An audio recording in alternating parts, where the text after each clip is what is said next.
Meie õpilasesindusega küsisime täna õpetajad, kuidas nemad kirjeldaksid armastust läbi oma eriala või õppeaine ja siin on nende vastused.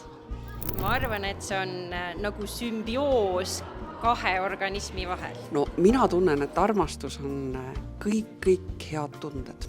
Ja kui mina saan oma tööga tekitada lastes ja õpetajates neid eriti häid tundeid, siis ma arvan, et see töö ongi armastust täis. Ja õnneks mul iga päev seda ikkagi on võimalik teha, et inimesed lähevad siit ära, naeratus näol, head tunded südames.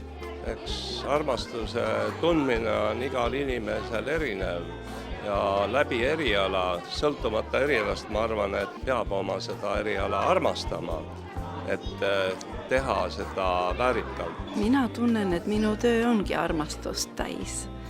Et kirjeldaksin ma seda nii, et see on juba silmavaates, kontaktis lastega ja meeleolus töötamine, hoolimine. Kui saan vastunaeratuse, siis olen ma ka õnnelik. Et see on niisugune vastastiku üksteise armastamine, kui me oleme väikeste lastega töötame. Mina armastan väga oma tööd ja need pisikesed õnnehetked tekivad siis, kui ma saan aru, et me oleme koos õpilastega jõudnud mingisuguse uue teadmiseni, et kui ma näen, et nad järsku oskavad öelda näiteks saksa keeles ich liebe dich, siis see kõlab nagu muusika. Läbi meie ala ja armastus. Ma ei tea täpselt, kes see tark on öelnud, aga ta ütles sellist asja, et armastus käib kõhu kaudu.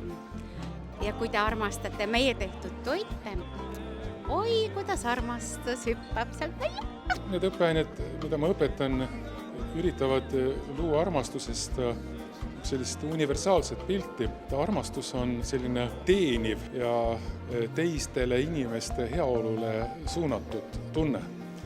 Et tal on oma väike ühisosa ka sellise kire ja selliste asjadega, aga kirg on armastuses suhteliselt väheoluline.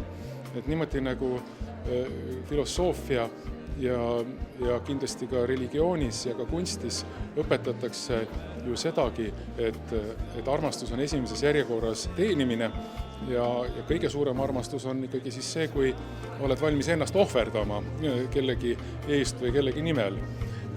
Et kindlasti need õppeained, mis ma õpetan, ma püüan just seda näidata, et esimeses järjekorras ei ole armastus mitte inimese heaolu keskne, vaid ta on teiste heaolu keskne. Minu jaoks armastus ja Rocca al Mare kool, see ongi, nad käivadki kokku.